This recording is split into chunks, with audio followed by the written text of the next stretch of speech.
Simone was still in her blazer, still thinking about the work call she needed to return, when her phone lit up with her mother's name. Her worn notebook was writing shotgun. Open to a page of numbers from a side bookkeeping job. The gas light had already come on. A pharmacy reminder sat across the top of her screen. And under that was Malik again, asking if she could send his application fee before the deadline hit. Then Marcia said, trying too hard to sound steady, baby. The heat is out, the whole building. It's cold in here already. Simone tightened her hand on the wheel. How long? I don't know. They got folks downstairs talking. A voicemail banner from Joanne slid in while Marcia was still speaking. Simone didn't open it. She asked 2 quick questions, made sure her mother was inside with the door shut, and cut the car toward Northside. Whatever else today was supposed to be, it wasn't that anymore. By the time Simone got to the building, the lobby already had that strained, makeshift look crises get when the wrong people grab the center too fast. Cold air kept pushing in every time the front door opened. Somebody had dragged folding chairs into a loose row. A coffee urn sat on a side table beside a stack of copied notices. Like warmth and paperwork could stand in for a plan. Residents were waiting in coats, some standing, some perched on the edges of chairs. All of them looking toward the same little knot of people near the mailboxes. Evan was in the middle of it. Drew stood close by. Hannah was beside them with a pen and a board member's smile on her face. Evan's voice carried easy and even. The kind of voice that made people think something was handled before they checked whether it was. Simone slowed her steps. She had not seen him in years. And there he was, acting like the room belonged to him. Evan looked up, saw her, and smiled like her being there confirmed something for him. Simone. Good, Marcia's daughter is here. He said it to the room before he really said it to her. Then he added, she's just worried about her mom. Same as everybody else. Just like that, he placed her.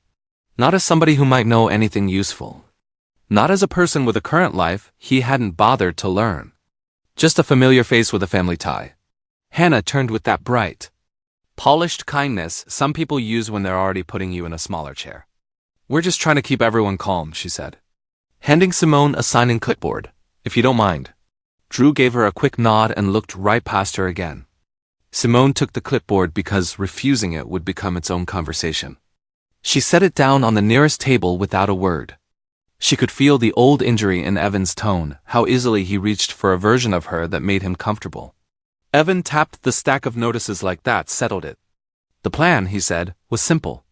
A shuttle would take residents to a city warming shelter that afternoon.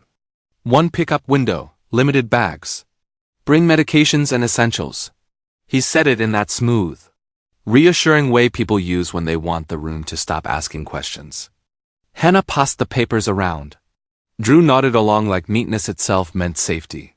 Simone took one and read it twice. 1 bus time. 1 shelter address. No real detail beyond that. Nothing about who could manage stairs slowly. Who needed help carrying anything, who would be standing outside in the cold waiting. Or how long that wait might be. It treated the whole building like everybody moved the same, packed the same, tolerated the same. Around her. A few residents were already folding the paper like instructions had become reality. Simone kept her face still, but she was already testing every line of that plan against actual bodies. Marcia's apartment felt colder than the lobby sounded. The radiator was dead quiet. A draft slipped around the doorframe hard enough to move the edge of the towel stuffed along the bottom. Marcia sat near the table rubbing arthritis cream into her hands. Her pill organizer opened beside a mug that had already lost its heat. When she looked up, she tried for lightness. I'm all right.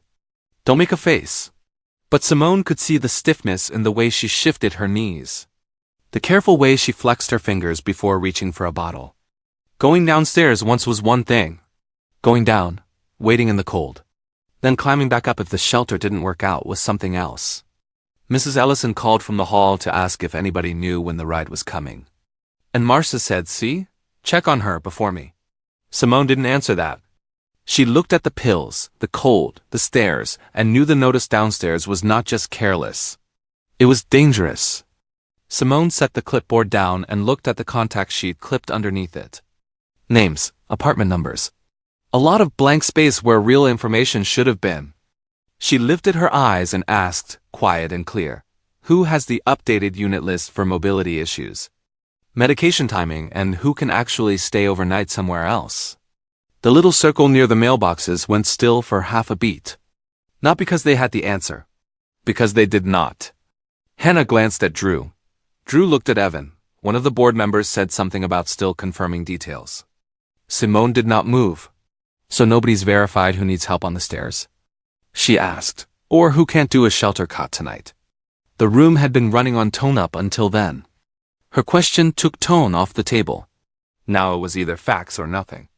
And the hard thing, suddenly visible to everybody paying attention, was that the basics had never been gathered at all. Drew rolled his keyring around one finger and gave Simone the kind of look men use when they want to sound patient, while shrinking what you just said. We can sort some of those specifics later, he told her. Maintenance, maybe finance, can help clean that up once we get people moving.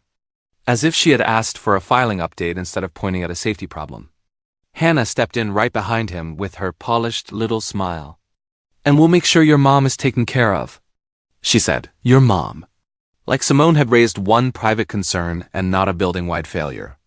Evan stayed quiet long enough for the message to settle. They were not confused. They were closing ranks around a smaller version of her on purpose. Simone felt the insult land, sharp and familiar. But she did not argue with their tone. She let the silence sit just long enough to show she had heard exactly what they were doing. Then she reached for something they could not smooth away. Simone opened her notebook. The cover was worn soft at the edges. Pages marked with tabs and little bent corners. She did not flip through it like somebody searching. She went straight where she needed to go. Miss Allison in 12B can't stand outside long enough for a vague pickup, she said. The couple in 16A need to move together. And he gets confused if you rush him. Miss Jackson on the 3rd floor can't carry more than one bag and still manage those stairs. Mr. Tate's daughter works nights and won't make it across town fast. She kept going, unit numbers, medication windows. Which residents had family nearby and which ones did not? Who needed an escort, who needed time? Nobody interrupted at first. A couple of residents actually turned away from the notices and toward her. That was the shift. Simone was not speaking from nerves or attachment. She was speaking from knowledge. The room had expected feeling from her. What it got instead was an exact map of the building they were pretending to lead. Evan gave that soft little laugh Simone remembered from years ago. The one he used when he wanted to sound easy while telling somebody who they were. Simone's always taken on more than anybody asked her to, he said, one hand still resting on those copied notices like he was protecting the real plan from her. That's just who she is. We need something general people can actually follow. He wasn't arguing with a single thing she had said. That was the ugly part. He was taking her accuracy and turning it into personality. Making it sound like she knew all this because she worried too much. Because she got attached.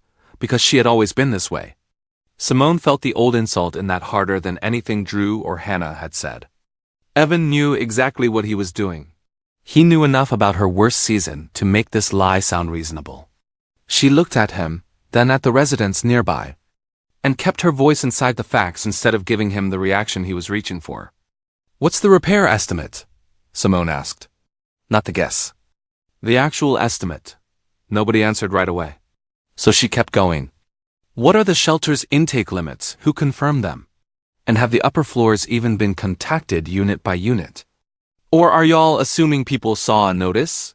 Cold moved through the lobby every time the door opened. A resident in house slippers shifted from one foot to the other. Still waiting. Another held the paper at chest level like it might become more useful if she stared hard enough. Evan said the superintendent had not answered the group text yet. Drew said the shelter should be able to work with them. Hannah said they were trying to move quickly before conditions got worse. Trying should before, all of it was there. No printed intake rules. No verified resident check. No repair timeline worth trusting. The room heard it now. The board had confidence but not information. And for the first time since Simone walked in. That difference belonged to them, not her. By then the board had already been shown what it had not done. And it still was not enough. Evan checked his phone, glanced at the residents in the lobby and said they needed a final answer by noon. As if the clock mattered more than the people standing in that cold building. Simone looked down the hall and saw Marcia near the stairwell door, rubbing her hands together. The hallway felt colder now than it had 20 minutes earlier. Colder and more honest. Nobody downstairs was going to build the truth of this building before they started moving folks around. That part was clear. So Simone stopped waiting for permission she was never going to get. She flipped to a clean page in her notebook and went back toward the apartments. "Come on, mama," she said. "We're starting with this floor." Marcia fell in beside her without asking questions. Simone moved to the nearest door first, then the next. If the board wanted speed, fine. She was going to get the real information before they used speed to hurt somebody. Inside Marcia's apartment, the cold stopped sounding like an inconvenience and started feeling like a fact. The radiators sat there dead and useless. A towel was jammed under the front door, but the draft still found its way in. Marcia's mug had gone lukewarm before she could finish it, and her pill organizer was open on the table beside her, one more thing the building had no plan for. Her hands were stiff, her knees were worse. Even her patience had shortened with the temperature. She kept shifting in her chair, trying to get comfortable without admitting she could not. Down in the lobby, people had been talking about transport and shelter and timing. Up here, the outage had a body. It lived in sore joints, cold fingers, and how long somebody could go before their medicine and their nerves both started slipping. Simone took in the room the way she took in numbers at work. Quietly and completely. This was what the board had reduced to a copied notice. Simone started pulling things together anyway. Thick socks. A sweater. The medication bottles Marcia would need if they had to leave in a hurry. She found a tote and set it open on the bed. Marcia watched her for a second, then said, "Don't do all that like I'm the only one in this building." Simone kept moving, but slower. "I'm not," she said. "I'm making sure you're ready." Marcia shook her head. "Miss Ellison can't even get that walker through the hall by herself. Check on her before you worry about me packing a blanket." That was Marcia all over. Pride mixed in with plain truth. She was hurting, but she did not want to be turned into one more item Simone had to manage. Simone heard that. So she changed the way she moved. Less like she was scooping Marcia up, and more like she was getting her in position. "All right," she said gently. "Then help me do this right." And Marcia did. Mrs. Ellison answered after the second knock, already winded just from getting to the door. Her walker was folded against the wall, and her coat was still hanging behind the bedroom door because, as she told Simone, she had not been able to get her arm through the sleeve by herself yet. Her phone sat charging near the baseboard. She kept looking at it like maybe a ride was going to appear if she stared hard enough. It was after lunch, and nobody from her family could get there before evening. Simone asked how long she could stand outside waiting on a bus. Mrs. Ellison gave her a look that answered before the words did. "Baby, not long, stairs were slow." Cold was worse. Waiting was worst of all. Just like that. The board's nice clean shelter plan stopped being a general problem and became one woman with a real body. A real clock and no safe way to fit inside their timeline. The next apartment gave Simone a different kind of problem. The television was on low, not because anybody was watching it, but because the sound seemed to steady the room.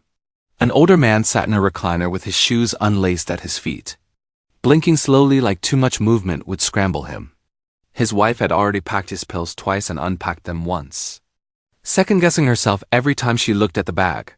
What worried her most was not the cold. It was getting him through a crowded shelter check-in with bright lights, strangers, and people hurrying him before he understood what was happening. "If I move him wrong," she said quietly, "he'll be off all night." Simone believed her right away. Some people needed help with stairs. Some needed timing. Some needed routine more than anybody downstairs had even thought to ask about. She wrote it all down. The board had not missed one kind of need. It had missed whole categories of what care actually looked like. Back in Marcia's kitchen, Simone stopped trying to hold all of it in her head. She opened her notebook flat on the counter and started making columns. Mobility, medication timing, ride available or not. Can manage a shelter overnight or no. Emergency contact answered or didn't answer. She wrote with her gloves still on. Fast and neat, beside old copay receipts and a grocery circular Marcia had left by the phone. Every unit needed more than a head count. Some people needed help getting downstairs. Some could leave but not stay in an open room all night. Some had medicine that could not end up in the wrong bag or the wrong car. Marcia stood there watching her, quieter now. Simone was not just checking on neighbors anymore. She was building the list the board should have had before they ever started talking like one bus and one notice could cover this whole building. The more she wrote, the clearer the shape of the problem became. For a minute, Simone let herself think about the simplest answer. She could take Marcia back to her own place. One night.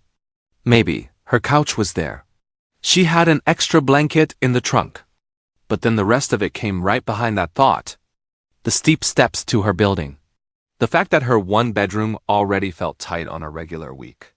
The way Malik sometimes ended up stretched out on her floor when things ran late. The medicine tote, Marcia's knees. The cold. The truth that bringing her mother home solved exactly one piece of this and left the rest of the elders in the same bad hands. Marcia could see the math on Simone's face before she said a word. "Don't wear yourself out trying to say me special," she said. And that landed where it hurt because Simone could do something for one person. She just could not turn her own thin little apartment into an answer for a whole building. A knock came at the door, and when Simone opened it, Hannah was standing there with a pen and those copied notices again. Evan was beside her, looking down the hall like the building was late for an appointment. "We just need a quick count," Hannah said. "Who's ready to go by late afternoon?" Simone looked at her for a second. "Ready how? Ready with medications packed? Ready to stand outside? Ready to sleep in a room full of strangers? Ready without a ride back until tomorrow?" Evan stepped in before she answered. "We're trying to get a workable number." Simone kept her voice even. "A number would lie." Hannah blinked. Evan did that polite face people made when they wanted complexity to feel rude. Simone turned the notebook toward them just enough to show the columns. "This unit can't wait outside. That one needs help on the stairs. Another can leave, but not to that shelter. So no. I'm not giving you a clean count that isn't true." Simone called the warming shelter herself because she was done taking anybody's word for what taking care of meant. She sat at Marcia's kitchen table with the phone tucked between her shoulder and ear. One hand on her notebook, the other circling names while hold music kept breaking for a tired city worker's voice. The answers came fast and flat. Intake was first come, first served. Cots were in an open room, no private spaces. Medication storage was limited, so people needed to keep up with most of what they took. And once residents got there, nobody was bringing them back until the next day. Simone asked twice about return rides, just to make sure she had heard right. She had. Across from her, Marcia got quieter with every answer. By the time the call ended, the shelter had stopped sounding like a safe backup and started sounding like one more place where people could get stranded, uncomfortable, and overlooked. On an upper floor, another resident let Simone in with an apology already on her face. She wanted to leave. That was not the issue. The issue was that she was nowhere near ready and had no way to become ready on the board's deadline. A reusable grocery bag sat half-filled on the bed. One of her pill bottles was still in the bathroom cabinet. Her phone battery was down to 9%. She kept saying she was trying, but every step of getting out took longer than the notice assumed.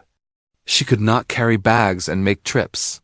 She could not gather all her medications, lock up, and get downstairs alone before somebody decided she had missed her chance. Simone asked a few questions, wrote down what mattered, and felt the problem widen again. Even people willing to go were being failed by the timeline itself. The board kept talking like readiness was a yes or no.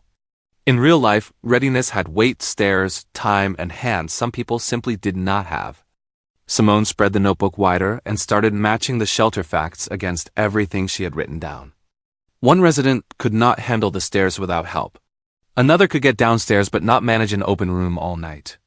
Mrs. Ellison could not stand outside waiting forever. The older husband down the hall would get turned around in a crowded intake. Somebody else still had not even packed all her medicine. Another family contact could not come until late. It was too many problems in too many different shapes for this to be called a small oversight. Marcia's kitchen table looked less like a place to drink coffee and more like a workstation. Covered in unit numbers, med times, callback notes, and little marks only Simone would understand later. She leaned back just enough to see the whole page. The board's plan was not rough. It was wrong for this building.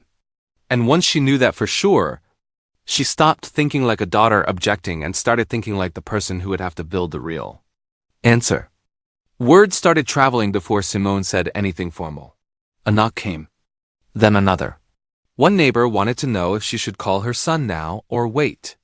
Another stood in the doorway with a tote bag and asked what mattered more, clothes or paperwork.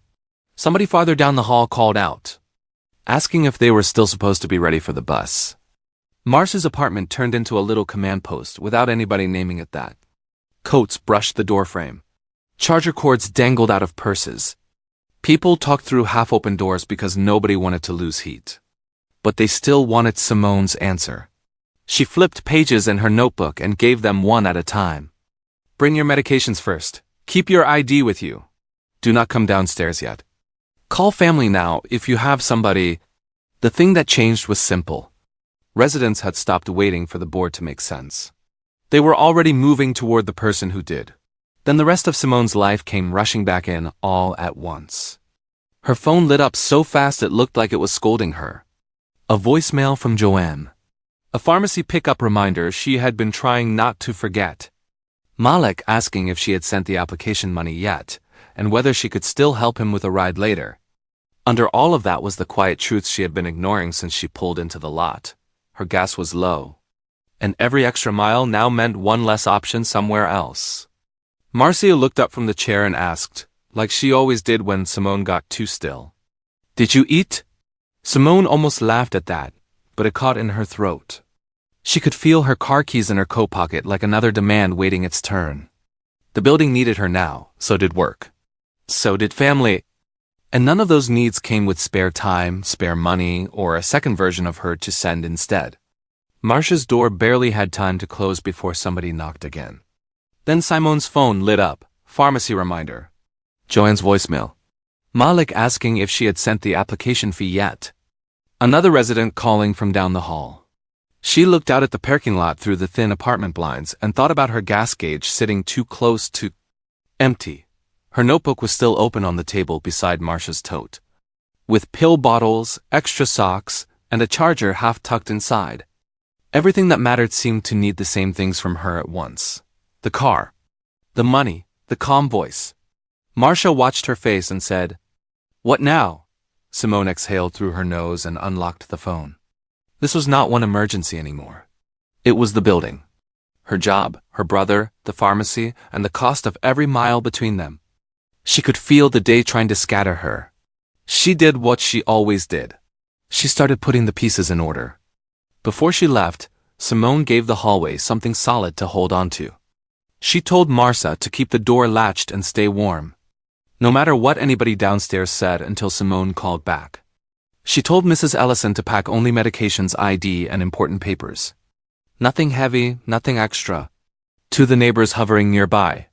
She said the same thing twice so nobody could claim confusion later. Do not come downstairs until I tell you to. She tore a sheet from her notebook and wrote a short hall list in big block letters. Then taped it where people could see it. Call family now. Pack meds first. Wait for Simone's call. She tucked Marcia's charger into the tote, checked that the pill organizer was zipped, and grabbed her keys.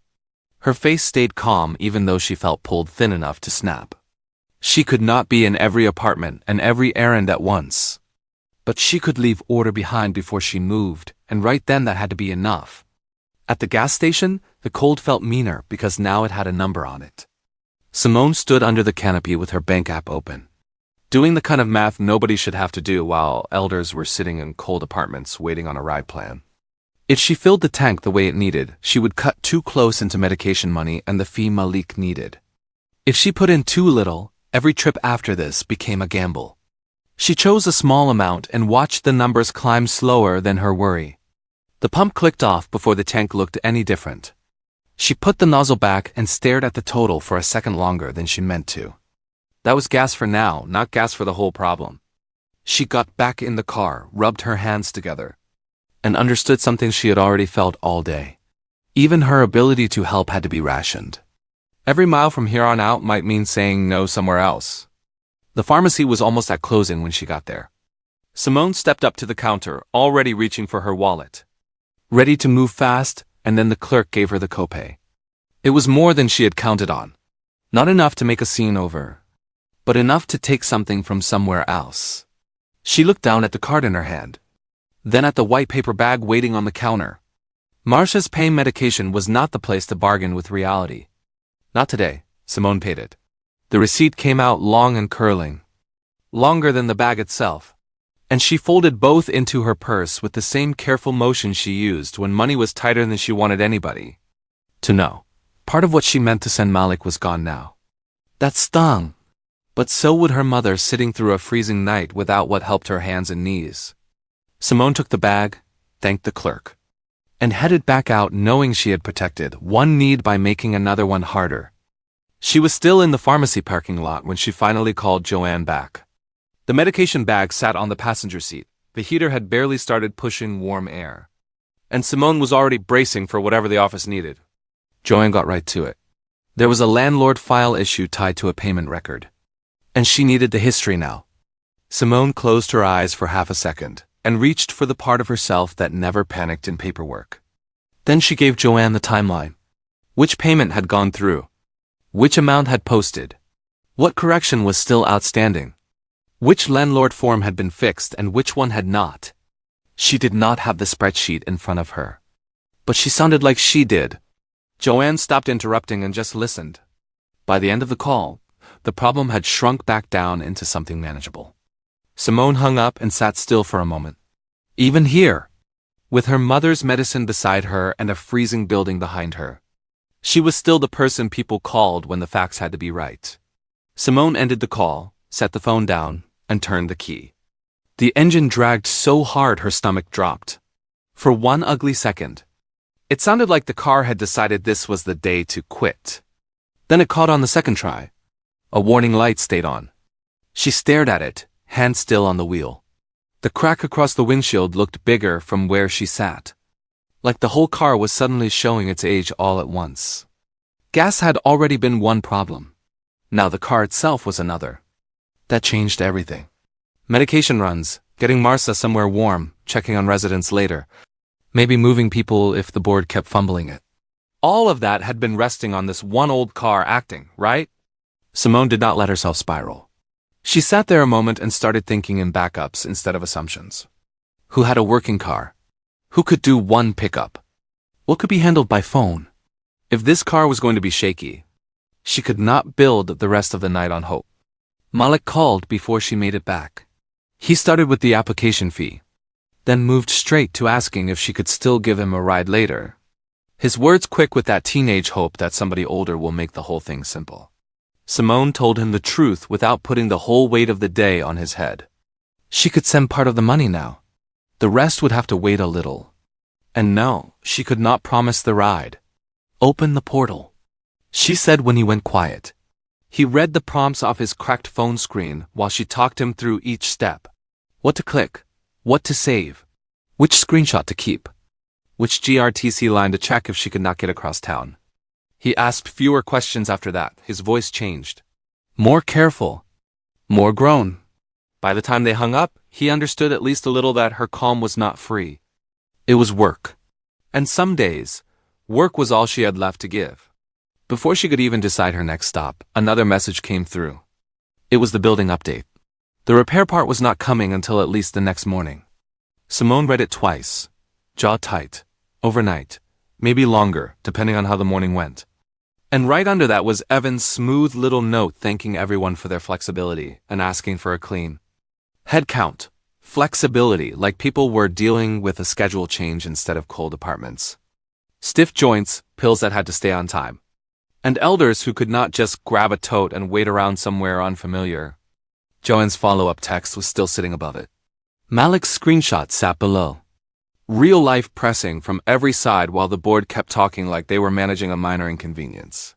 Simone felt the anger settle in cold and clear. This was no longer about getting folks through a bad afternoon. People needed somewhere to spend the night, and the board was still speaking in neat little summaries. She put the phone down and stopped waiting for them to catch up. She pulled up outside the building and started building the ride chain from the driver's seat.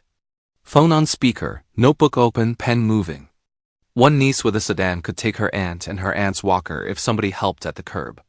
A church contact could do a later pickup for the couple on the 3rd floor, but only if they were ready together. One friend said she could make one run across town after work. No more than 2 people. Simone wrote everything down beside unit numbers. Medication bags, and who needed an arm from door to car. She called up to Marcia between numbers and said, "Tell Mrs. Ellison not to come downstairs till I say so." Marcia passed the message along. Little by little, what had been a pile of worries started turning into movement. Not enough rides yet, not enough certainty, but something real. Something people could actually use. The board still had copied notices. Simone had names, cars, times and bodies attached to all of it. After that, her phone stopped feeling like a phone and started feeling like the building itself. One resident wanted to know if she should keep her important papers in a purse or one of those reusable grocery bags. Another asked if she needed to bring every pill bottle or just tonight's. Somebody on the upper floor texted her unit number first, then asked if they should wait for family or come down with the first group. A charger question came in, then a blanket question, then a quiet, worried voice asking, "Miss Simone, am I packed wrong?"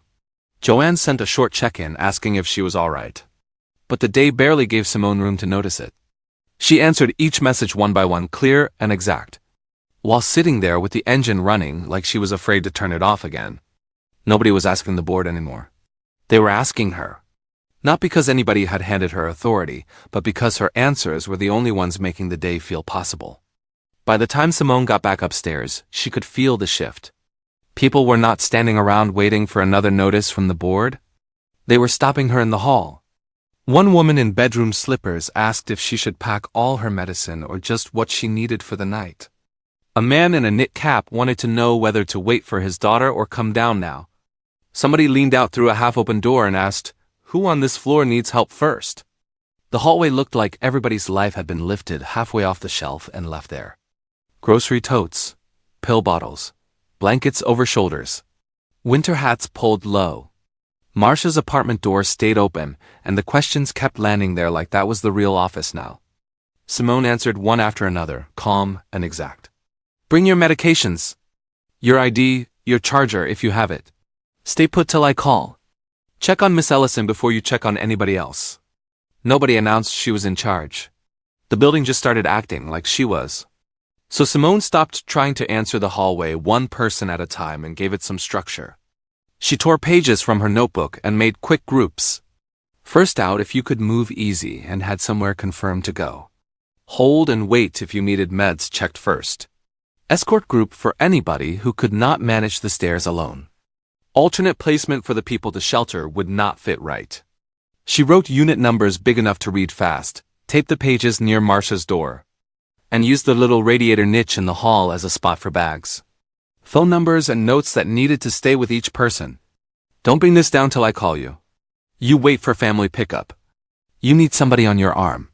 She said it plain. No drama, and people listened. Marcia watched her daughter moving through that hallway like she had been assigned the building itself. Nobody had asked Simone to take charge. That part was true. But if she did not create order now, fear was going to do it instead. A little later, Marcia caught Simone by the wrist long enough to make her stop moving. She pressed a sleeve of crackers into one hand and a bottle of water into the other. Both pulled from the same cabinet where she kept the nice paper plates for church company. "Sit down for 1 minute," she said. "You can't carry this whole building in your body." Simone gave a tired half-smile and twisted the cap off the water. Marcia was looking at her too closely for pretense. "I know they're not doing what they need to do," she said. "I can see that. But baby, you still need to eat. You still need to breathe." It came out plain. Not dramatic. That made it hit harder. Simone nodded, chewed 2 dry crackers, and leaned against the counter while her phone buzzed again. She did not argue with her mother because Marcia was right. She was tired, cold too, running on focus more than fuel. But after that small pause, she picked the notebook back up anyway. Then Brielle came through the door carrying that big tote she seemed to take everywhere. Like she had packed for this kind of day already. She set it on Marcia's table and started pulling things out. Charger, granola bars, hand sanitizer, legal pad. "Tell me where you need me," she said, already reaching for a pen. She did not ask Simone if she was sure. Did not offer to take over. Did not make a speech out of support. Simone felt some part of her shoulders loosen just from that. Call these 3 numbers first, she said, turning the notebook toward her. And if Mrs. Ellison's niece answers, tell her not to come to the front till I say. Brielle nodded like they had been in the middle of this all day together. Marcia looked from one of them to the other and let out a breath she had been holding. For the first time since the heat went out, Simone was not the only person in the room who understood how serious it was and moved like it. Not long after, Simone looked down toward the lobby and saw exactly what she'd been warning about. Mrs. Ellison had come downstairs too soon because she followed the board's paper like it was instructions from God. She was standing there shivering beside a folding chair that nobody had fully made room for. Her walker turned crooked, her purse strap digging into her shoulder. One overstuffed bag hanging from the hand that needed to hold the rail. The copied notice was still folded in her fingers. No ride was there for her. No clear order. No seat that actually helped. Just cold air every time the front door opened and Hannah saying, "We're getting everybody sorted." Simone crossed the lobby fast and took the heavy bag before the older woman could protest. "You weren't supposed to be down here yet," she said gently. Mrs. Ellison looked embarrassed, not difficult. That was the part that burned. She had tried to do exactly what she was told. And the price of that obedience was landing square in her body. What changed next was almost worse than being dismissed. Hannah started smiling at people and saying, "Simone's been such a big help gathering resident concerns, like all she had done was take notes for them." Evan picked it up just as smoothly. When a man came in asking what the plan was for his aunt on the 3rd floor, Evan said, "We're coordinating, and Simone is helping us get a sense of everyone's needs." Helping us? Simone looked at him, then at the stack of copied notices under his hand. Like that paper was still running the building. It was a cleaner version of the same old move. First make her smaller. Then use what she built without naming what it was. She did not correct him right there. Not because she missed it. Because she saw it too clearly. The board was not trying to push her out anymore. They were trying to fold her into their story before the residents told a different one. The thing was that the residents were not following that version. Their own language started traveling up and down the floor faster than anything the board said. One woman asked across the hall if it was time to come down. And somebody answered no. Simone said wait. A man with 2 tote bags paused at Marcia's door and asked where he should leave his extra blankets. And another resident told him, "Ask Simone. She knows who's moving first." From one doorway to the next, her instructions got repeated back almost word for word. Bring the pill bottles. Keep your phone charged. 2nd floor first. If your people are coming, text when they're close. Brielle was on the legal pad. Keeping up. Simone heard her own plan moving through other people's mouths. And that did something quiet in the hall. Folks were not just listening to her one by one anymore. They were carrying her guidance for each other. The board still had the louder voice downstairs. But up here, trust was starting to outrun title. Simone knew she could not keep being the answer to every knock. Every ringing phone, every question shouted down the hall. So she turned the people around her into a working system. "You do bag check," she told one younger resident who had been hovering, ready to help but not sure where to start. "Only meds. Papers, chargers, 1 change of clothes. Nothing extra." She gave another person upper floor door knocks. A cousin who had come for his aunt got stair escort duty. Brielle sat at the table with a legal pad and started writing down who was packed, who still needed a callback, and whose ride had actually been confirmed. When Simone had to step away, Marcia stayed near the notebook and repeated instructions exactly the way Simone gave them. It was not fancy, it was just organized. And once people had something real to do, the hallway settled down. The building stopped feeling like a pile of separate emergencies and started acting more like people trying to get one. Another through the night. That was when Drew stepped in with another idea that sounded tidy and would have gone bad fast. He stood near the lobby doors, keyring turning in his fingers, and said they needed 1 loading line because all this staggered movement looked confusing. "We just need to keep things moving," he said. Simone had a page in her hand with unit numbers, pill times, and notes on who could not stand in cold air for long. She looked at him and said, "A single line puts the slowest people outside the longest." It separates people from their meds, and it mixes up escorts with the wrong residents. Drew frowned like she was making it harder than it had to be. Simone did not budge. Miss Ellison cannot stand down there waiting while 3 able-bodied people ahead of her figure out their bags. Mr. and Mrs. Carter do not need to be in the same queue as people headed to the shelter. This is not about neat. This is about who can actually get through it safely. People nearby got quiet because now the difference was plain. A few minutes later, the mixed messaging finally turned into the kind of mess Simone had been trying to prevent. At the curb, cars were idling. Tote bags were stacked by the doors. A folding walker was leaning at the wrong angle, and one woman had started toward a ride that was not for her. She had heard somebody say shelter pickup and thought that meant now. The problem was her medication was still in a grocery sack by the lobby chair. And the niece who was supposed to ride with her had not arrived yet.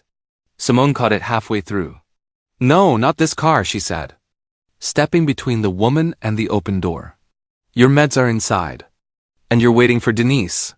The woman froze, confused and embarrassed. Evan was talking to somebody else. Drew was still trying to move bodies through space like that was the same thing as tracking people. Brio grabbed the grocery sack before it got left behind. In that one moment, everybody standing there could see it.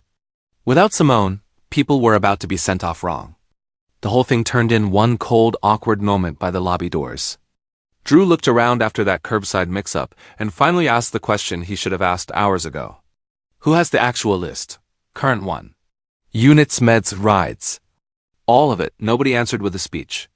Briel just pointed at Simone. So did one of the younger men helping upstairs. Then Mrs. Ellison lifted her chin toward Simone too. Marcia was standing off to the side with her scarf pulled tight, watching it happen. Simone had the only thing in that building that matched real life. Her worn notebook had unit numbers, ride names, who needed an escort, who needed meds in hand, who could not sit in a shelter room all night. Evan still had his cop-it notices. Drew had his opinions. But when the room needed something usable, every eye landed on Simone. She did not smile, she just opened the notebook. That was enough. Once that landed, Simone stopped waiting for anybody to catch up and just gave the plan out loud. Medication first units move before anybody else, she said. If you need an escort on the stairs, you do not come down till your person is with you. Family pickups get priority before shelter overflow. Nobody leaves this curb without a bag check. Then she started calling units by number. Real marked off departures as they happened. Simone checked names against bags, made sure pill bottles stayed with the right hands, and sent one resident back upstairs for her charger before the car pulled off without it. A couple waiting for church pickup got shifted to the side where they could stay seated and warm. Marcia watched from her chair with tired eyes and the kind of pride she did not need to say out loud. Even Drew and Evan stopped trying to lead over her.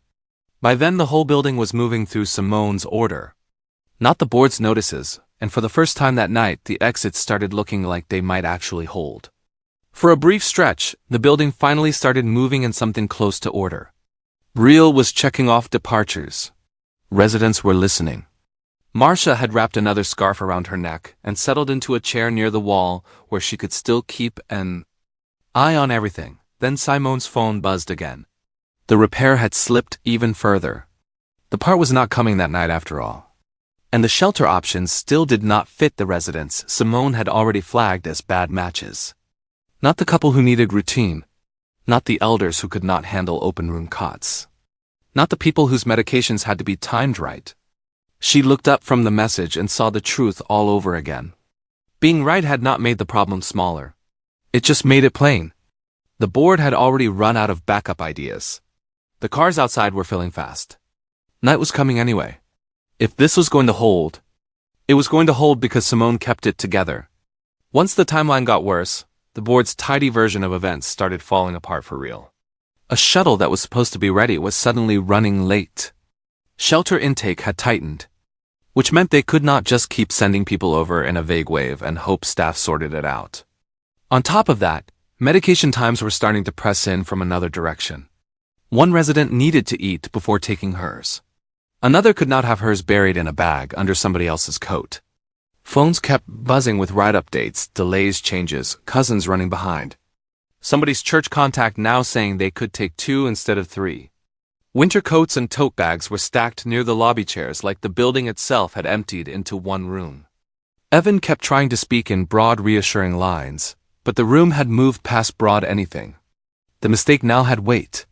If the next moves were sloppy, real people were going to pay for it before the night was over. Drew reacted the way he had all day. He tried to make the mess look simpler than it was.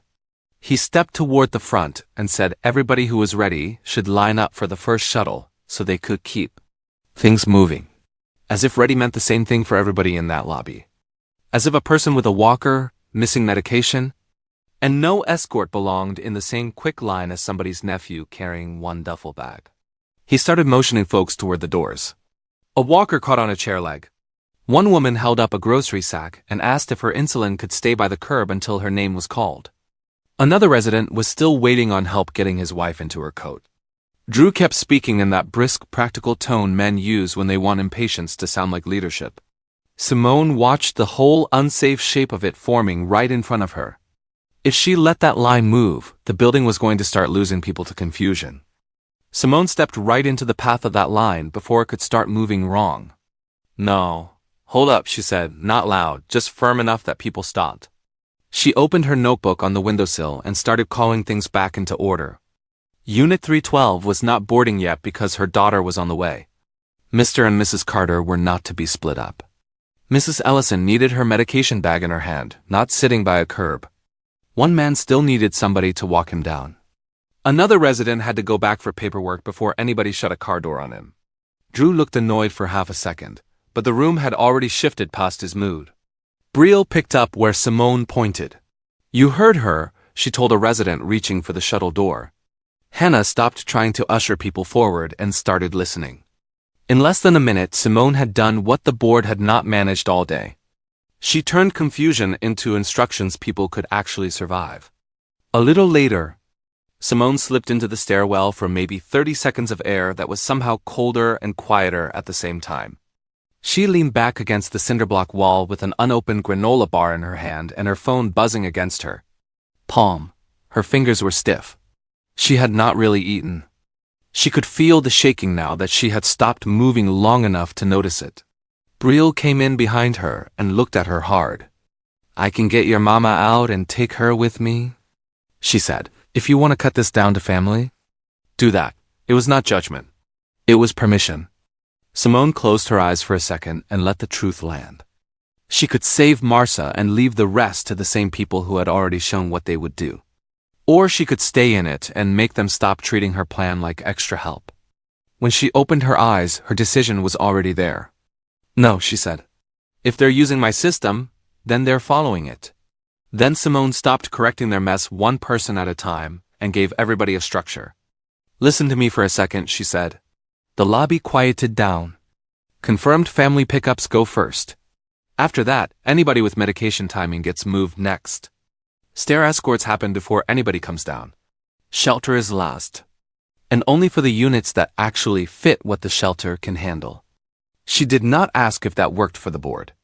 She spoke like someone done wasting time on permission. Brielle was already marking departures as Simone called them. From her folding chair, Marcia repeated unit numbers back when the hallway got too noisy. A steady little echo that kept people on track. Simone named the order again. Slower this time, and people started arranging themselves around it.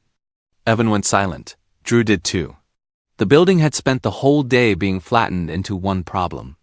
Simone gave it its real shape back, and once she did, nobody had a better plan to offer. That was when the outside workers made the shift everybody else should have made sooner. The shuttle driver stood by the van with his clipboard and stopped asking Drew anything. "How many walkers on this load?" he asked Simone. "2. But one needs the front seat if you have it," she said, flipping a page. On speaker.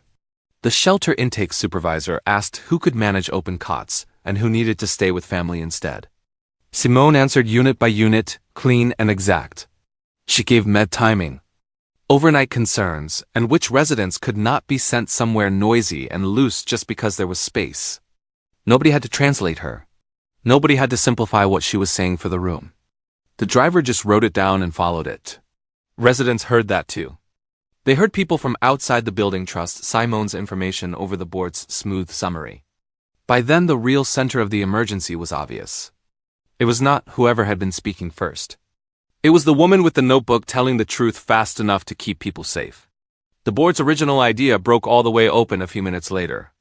The first shuttle did not have enough seats for the group Drew had tried to push together.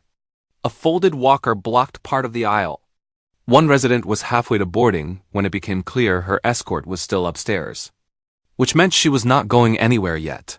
On speaker, the shelter supervisor cut off any last bit of pretending. Two of the most fragile residents should not be sent into open room overflow at all. Not with their needs, not overnight. A woman near the curb tightened both hands around her medication bag and asked, "My sister is definitely meeting me there, right?"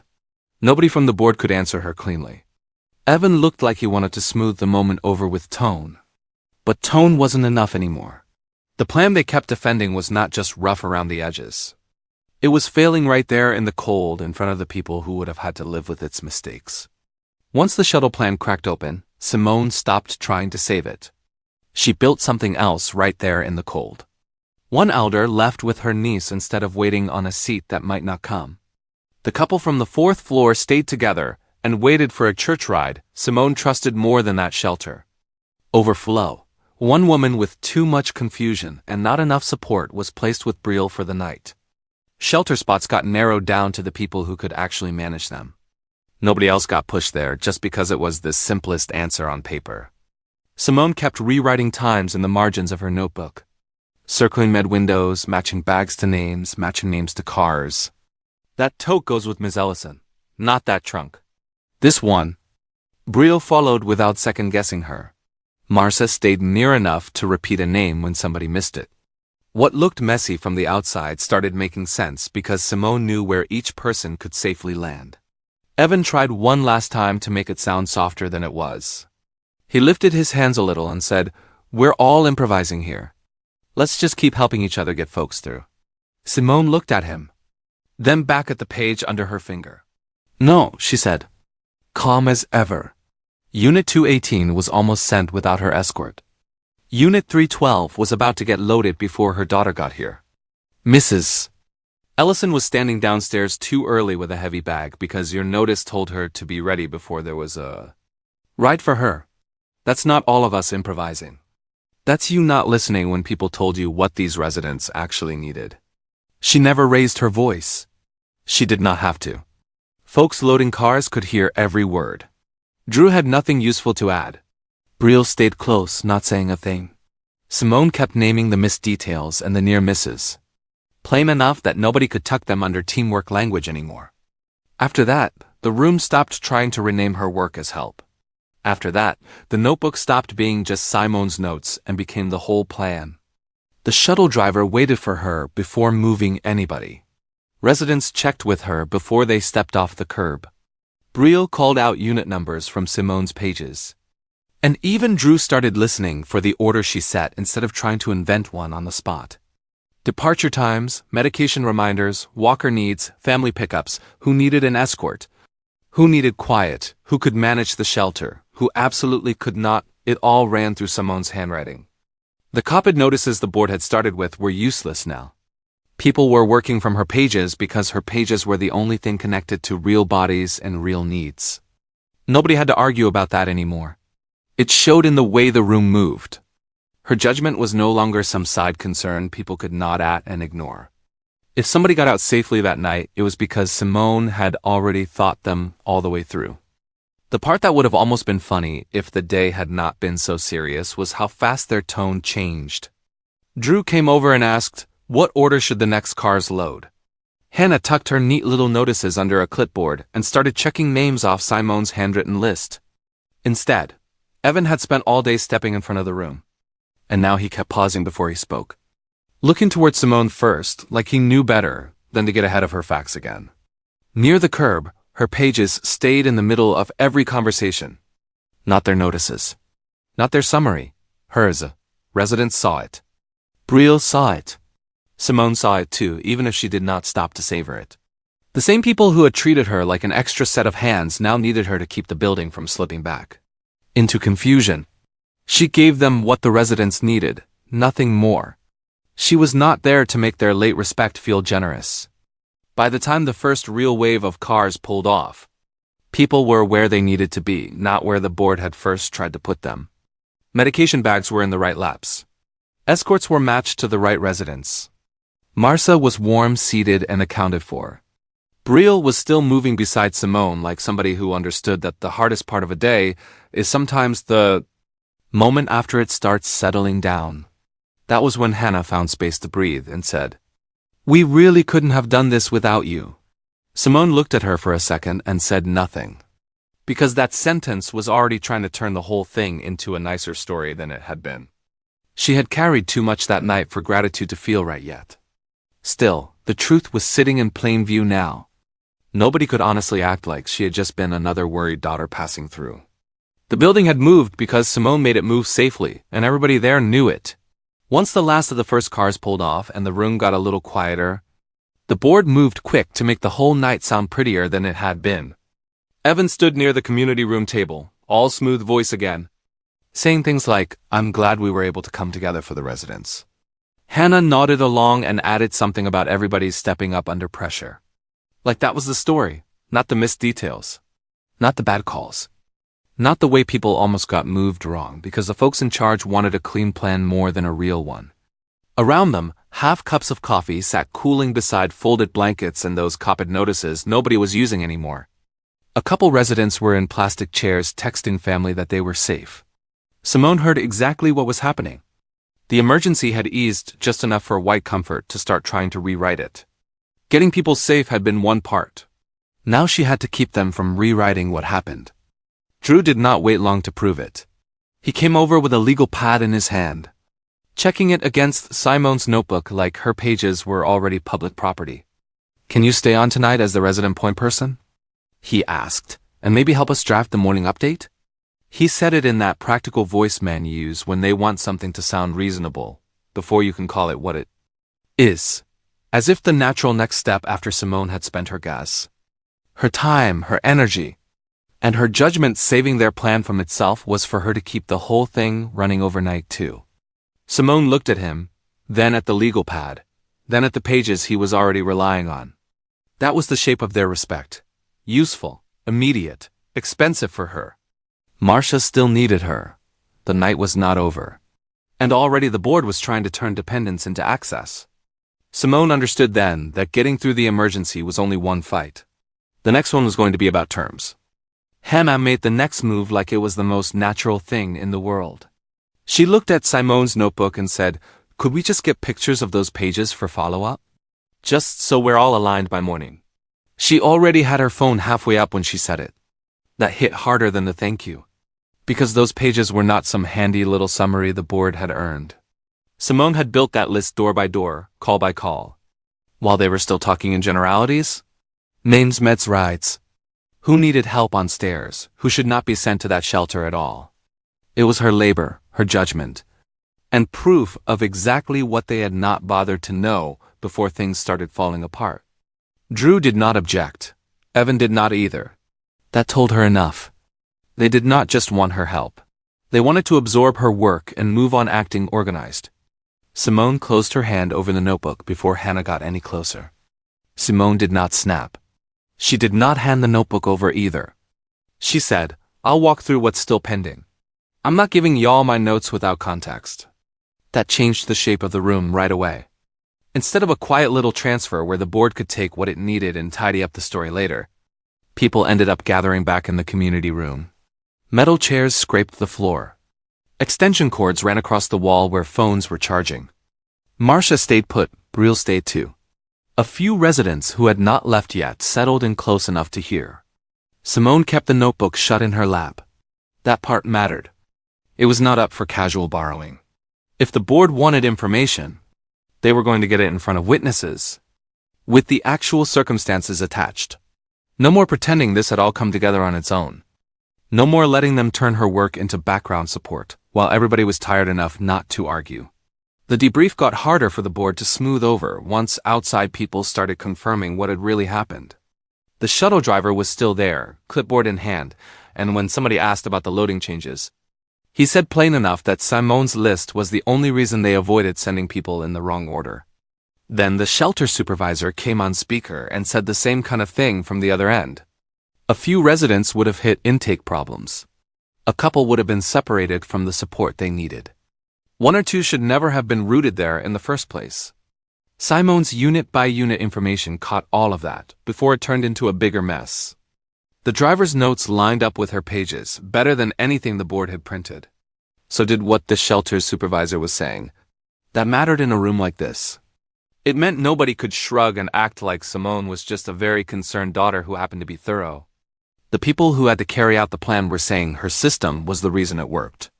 Hannah tried to put a softer finish on the whole thing. She moved around the room with bottled waters, speaking in that same polished, careful voice she had been using since the lobby. "We were lucky you stayed so calm," she told Simone. "Really lucky you stepped up." On the surface, it sounded kind, that was the point. But it still placed Simone off to the side. Like she had appeared in the middle of a hard day and been helpful. Not like she had warned them early. Not like the plan that actually worked had come from her while the board was still trying to force everybody into one neat answer. A couple residents looked from Hannah to Simone and said nothing. They could hear the gap, too. Gratitude was being used to skip right over responsibility. Simone took the water but did not thank Hannah for the version of the story hidden inside it. By then she understood that facts alone were not enough. Somebody was going to have to say plainly what this had been. Then Drew did exactly what men like him always did once a black woman proved she knew more than the room. He slid one of those copied notices across the table and said, "Maybe you can draft tomorrow's update. You clearly have the language that lands with people." There was blank space at the bottom for a new schedule and contact line, just waiting for her to fix what they had broken. Brielle's face changed before she said a word. Marcia went still beside the wall. Simone looked at the notice, then at Drew. It was plain how fast they had turned needing her into another assignment. Not a seat, not authority, not accountability first. Labor. More of it. And the kind that would let the board sound competent in the morning, without having to fully answer for the night.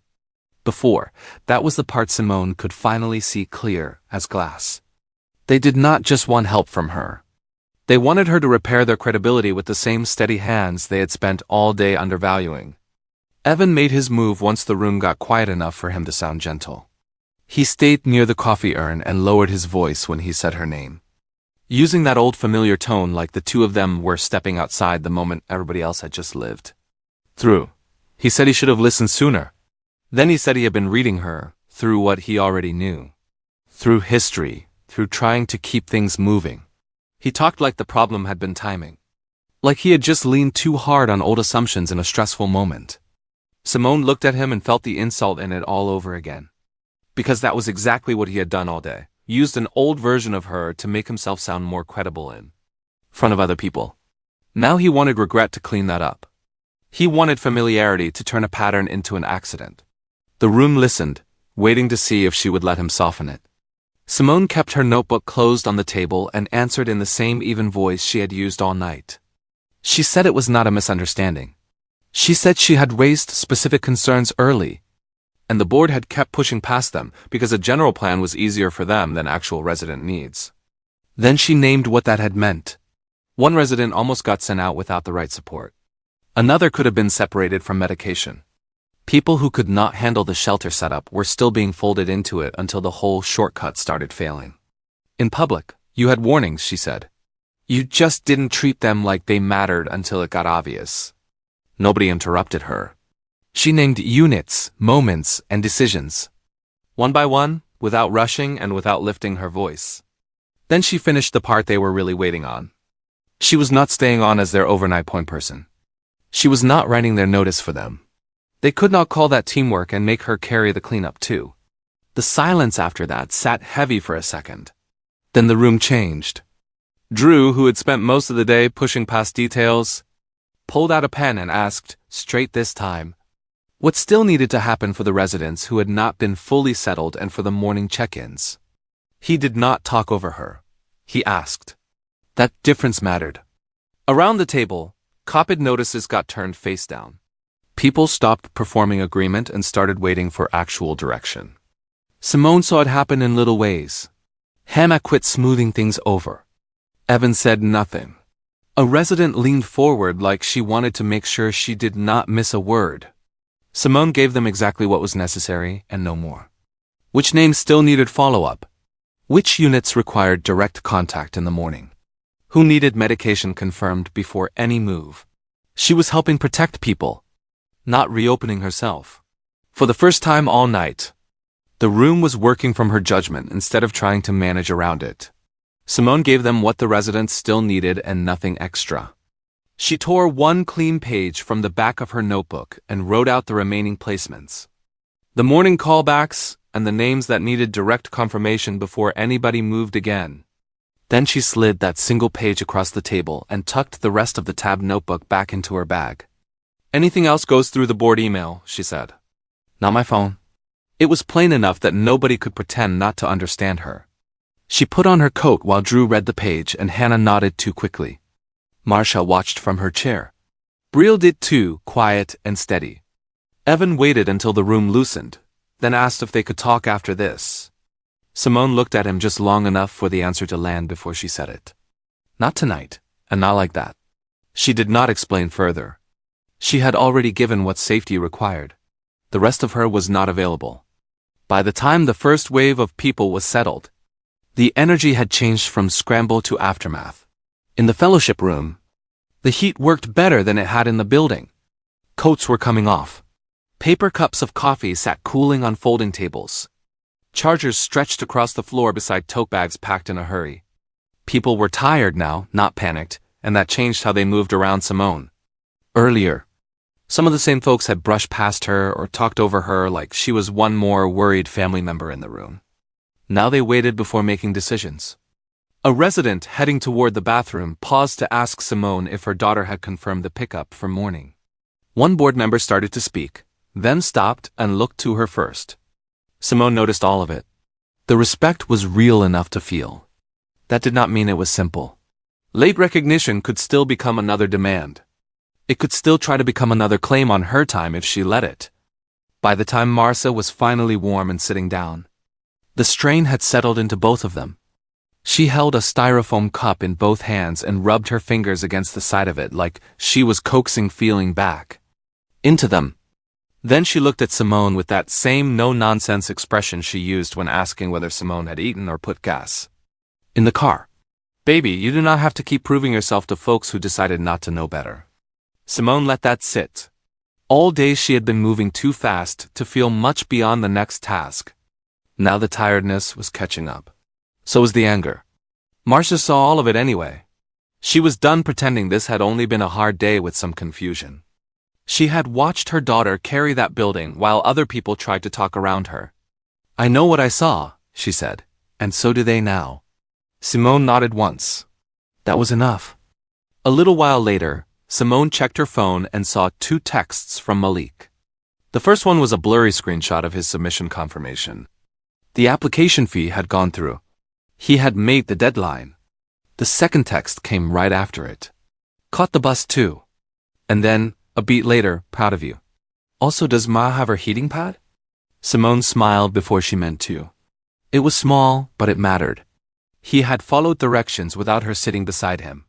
He had figured out the bus backup instead of waiting on her to split herself one more way.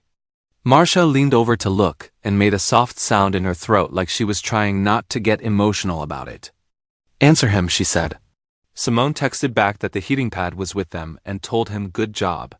For the first time all day, family need did not feel like another thing collapsing toward her. It felt like something holding. When Joanne called, Simone stepped into the fellowship room hallway so she could hear clearly.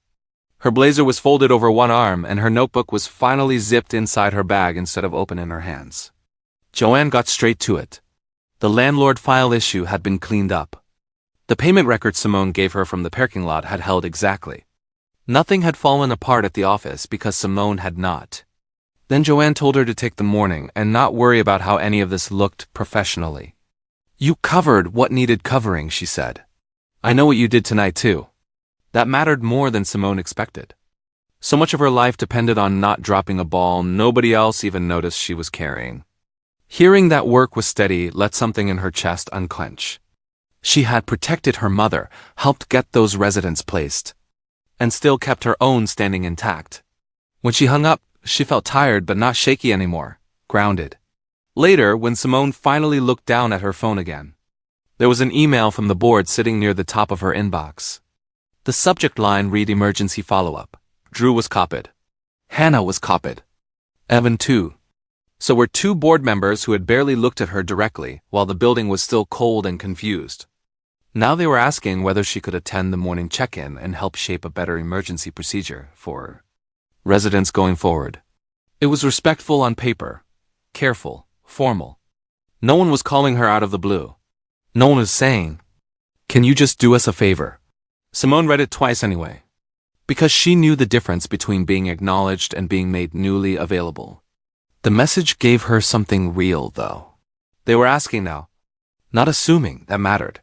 It meant she had room to answer in writing, on purpose with terms, and whatever came next would have her name on it the way she chose.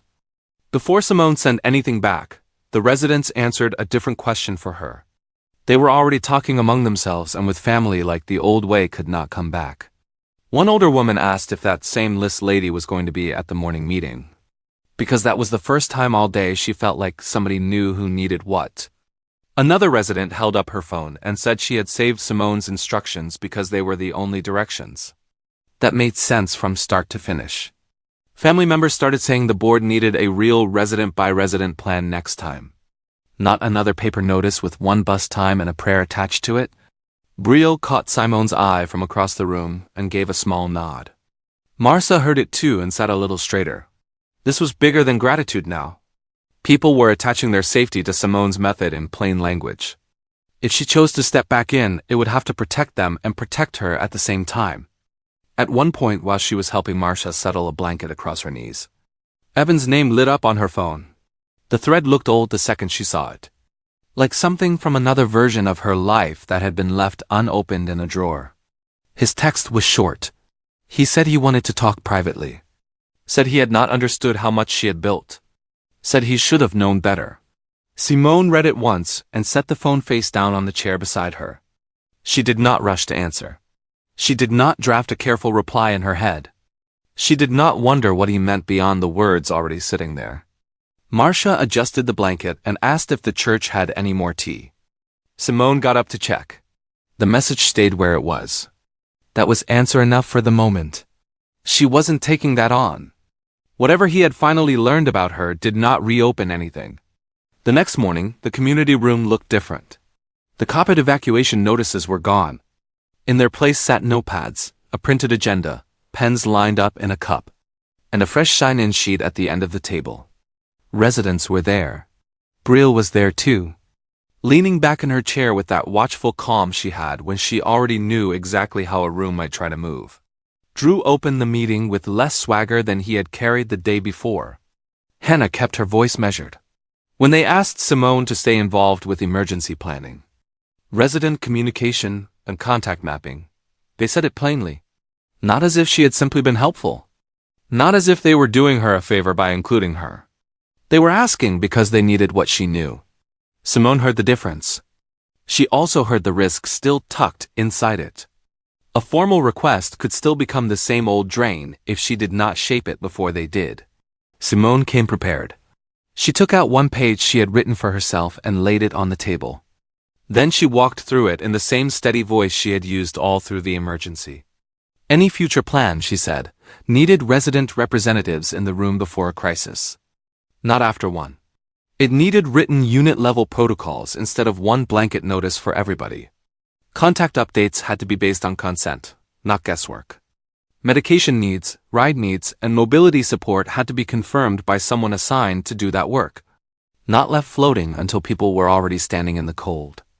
And if the board wanted her involved again, requests came through formal board communication. Not her personal phone, not side texts. Not last-minute hallway asks. Nobody interrupted her. Residents listened, so did the board. She was not offering inspiration. She was setting conditions. If they wanted access to her clarity, they would have to change how they behaved around it. When the meeting was winding down, Evan tried once more. He asked if they could at least talk outside, just the two of them. Simone had already put her notebook back in her bag by then. She slid the contact sheet toward the board and kept her hand there a second before looking at him. Anything about the building goes through formal channels, she said. Then she held his eyes long enough to make sure the next part stayed exactly where she meant it to. And anything personal ended when you kept using an old version of me to decide who I was in that room. Nobody rushed to save him from hearing it. Marcia was there. Brielle was there. So were residents who had watched the whole thing unfold. Evan did not have an answer that could fit inside what she had said. He just nodded once, slower than before. That was the end of it. The process stayed. Anything personal did not. When Simone left with Marcia, her notebook was tucked under one arm the way it always was. But it did not feel like something she had to hide behind anymore. Outside, the cold had let up some. Not warm, not exactly, but easier than the day before. Marcia walked beside her without arguing about needing help. Malik's fee confirmation was still pinned at the top of Simone's phone, and her mind was already moving toward the next ordinary things waiting on her. Pharmacy timing, rent week, gas, whatever Malik forgot to mention until the last minute. Life wasn't easier overnight, but it wasn't sitting under that old story anymore. She was not leaving as somebody's overlooked daughter or a convenient pair of hands in an emergency. The building knew better now, so did the board. Simone opened the car door for her mother, then went around to her own side and got in feeling tired. Yes, but fully herself. For that morning, it was enough. This story stayed with me like the kind of late text message you get after a hard night. When somebody finally says the quiet woman they treated like just a worried daughter was the one keeping the elders, the meds, the rides, and the whole building straight. What lingers for me is that the respect came late. And Simone still did not let late respect buy fresh access to her labor or her life.